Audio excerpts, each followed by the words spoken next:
ઠંડી હોય ત્યારે ધ્યાન રાખવાનું, બરાબર? નકર આપણને ખબર છે આપણા આંસુ લુવા બધાય આવશે, પણ હા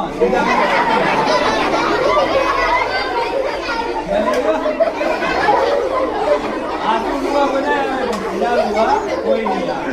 એટલે આપણે શું કરવાનું? પહેલા તો ટોપી પહેરવાની, સ્વેટર પહેરવાનું, અને આપણે શિયાળો હોય એટલે કેવા રહેવાનું? શિયાળો હોય એટલે આપણે થોડું વાતાવરણ છે, આપણને ખબર છે કે આપણું શરીર એ પ્રકારનું હોય કે એકદમ અતિ ઠંડી સહન ન થાય, એકદમ ગરમી પણ ન સહન થાય. એટલે આપણે કેવું રહેવાનું?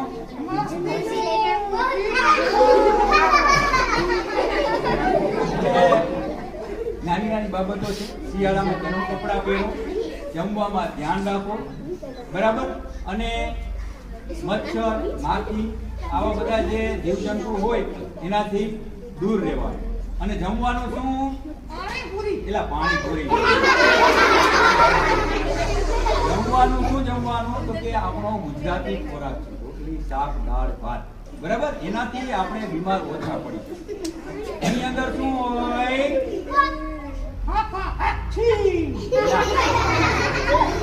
તો કે એની અંદર એવા બધા વાયરસ હોય જેનાથી આપણને એલર્જી થાય, બીમાર પડીએ. એટલે શું કરવાનું? માખી બેઠી હોય, મચ્છર બેઠા હોય એવા ખુલ્લા ખોરાક ખાવા નહીં. ઘણી વખત આપણે રેકડીમાંથી લેતા હોય ને, એ આપણને ખબર પણ ન હોય, એની ઉપર અઢળક એવી માખીઓ, મચ્છરો બેઠા હોય અને આપણે ખાઈ લેતા હોય, બરાબર? ચોકલેટો એવી ખુલ્લી હોય. ઘણી જગ્યાએ આપણે રેકડીમાં પાણીપુરી છે, દાબેલી છે, તમે ખાતા હોય તો તમે જોજો આજુબાજુમાં કેવી હોય? ગંદકી હોય. અને ગંદકી હોય તો શું થાય? ગંદકી હોય તો આપણે અહીંયા રહી શકીએ નહીં, બરાબર? તો આપણે બીમાર પડતા હોય એના પાછળનું કારણ આપણી બેદરકારી હોય. આપણે ધ્યાન ના આપીએ એટલે શું થાય? બીમાર પડીએ. બીમાર પડીએ એટલે શું થાય? બીમાર પડીએ એટલે શું થાય? તો કે આપણે આવી રીતના સૂઈ રહીએ, બરાબર? એટલે શું ધ્યાન રાખવાનું? શું ખાવું જોઈએ? મંચુરિયન. એટલે મંચુરિયન શું ખાવું જોઈએ?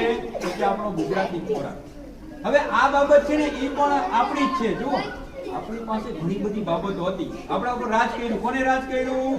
Mummy papa. એટલે મમ્મી પપ્પાએ. આપણા ઉપર અંગ્રેજોએ રાજ કર્યું. કોને રાજ કર્યું? અંગ્રેજો આપણે જોઈએ ને, જે આપણે ન્યુઝીલેન્ડ વાળા, અમેરિકા વાળા બધા ભૂલ્યા, એ આપણા ઉપર રાજ કરી ગયા. આ એને આપેલી કળા છે. આને કહેવાય વિન્ટ્રોક્વિલિઝમ. એટલે એની કળા હોય ને એ આપણને ગમે. આપણે બધું